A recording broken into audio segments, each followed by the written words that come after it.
मैं आपके साथ श्रद्धा मिश्रा। चलिए जानते हैं आज नशा मुक्ति अभियान के संदर्भ में एक बैठक केमिस्ट एसोसिएशन के साथ में हुई थी, जिसमें जिले के सभी एसोसिएशन के सभी पदाधिकारी, साथ ही जो स्टॉकिस्ट होलसेलर्स हैं वो, और जितने भी अपने रिटेलर्स हैं वो सभी लोग भी सम्मिलित हुए थे। इस बैठक का उद्देश्य ये था कि सभी लोगों को इस बात की क्लैरिटी रहे कि उनको जो एनआरएक्स दवाएं हैं, कोडीन युक्त कफ सिरप हैं, ये उनको बिना प्रिस्क्रिप्शन के नहीं बेचना है, और प्रिस्क्रिप्शन डॉक्टर्स के हों तभी कुछ दवाइयां हैं जो प्रोहिबिटेड या शेड्यूल्ड दवाइयां जो रहती हैं वो हों तभी वो दें, ओवर द काउंटर ऐसी दवाइयां ना बिकें।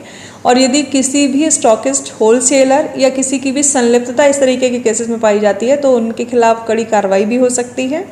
तो सभी को ये पता रहे कि उनको क्या नहीं करना है। साथ ही उनकी तरफ से कई सारे सुझाव भी आए थे कि किस तरीके की लोग या किस तरीके के चेन में लोग इस नशे के कारोबार में लिप्त हो सकते हैं। तो ऐसे कुछ इनपुट्स भी संबंधितों द्वारा हम लोगों को प्रदान किए गए थे। तो उसमें भी पुलिस डिपार्टमेंट कार्रवाई कर रहा है। नशे को लेकर के लगातार जो कार्रवाइयाँ हो रही हैं उसमें से कई सारे बैक ट्रैक करके ऐसी जो केमिस्ट शॉप्स हैं उनके खिलाफ कार्रवाई भी हुई है। मनगवा में 2 दुकानों के खिलाफ भी कार्रवाई हुई है और आगे भी ये कार्रवाई सख्ती से चलती रही। कहीं भी जहां होलसेलर्स या स्टॉकिस्ट जो ऐसी कोई भी दवाइयाँ अपने अगर स्टॉक करते हैं जिनके उनके पास सेल और परचेज के रिकॉर्ड नहीं है, कोई ट्रैकिंग नहीं है, तो कल ये भी सबको बताया गया कि अपने रिकॉर्ड का संधारण भली प्रकार से करें। उन्होंने दवाइयाँ कहाँ से खरीदी, किसको दी, कहाँ आगे चैनलाइज हुई, उनके रिकॉर्ड रखना उनके लिए अनिवार्य है। उनके दवाइयों के जो बैच नंबर्स हैं वो इंटैक्ट रखें, वो बिल्कुल कॉम्प्रोमाइज़ नहीं होने चाहिए। इस तरीके की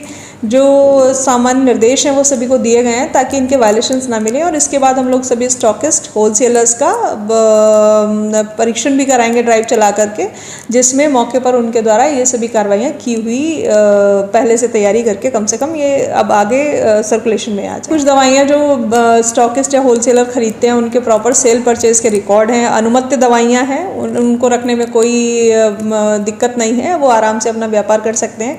लेकिन अनुमति के विरुद्ध कुछ ऐसी शेड्यूल दवाएं हैं जो प्रतिबंधित हैं, वो दवाइयाँ रखना, दवाइयाँ किसको दी जा रही हैं उनके प्रिस्क्रिप्शन उपलब्ध ना करा पाना, ये सभी जो है अपराध की श्रेणी में आते हैं। तो ऐसे लोगों के खिलाफ फिर सुसंगत धाराओं में हम लोग कार्रवाई करेंगे।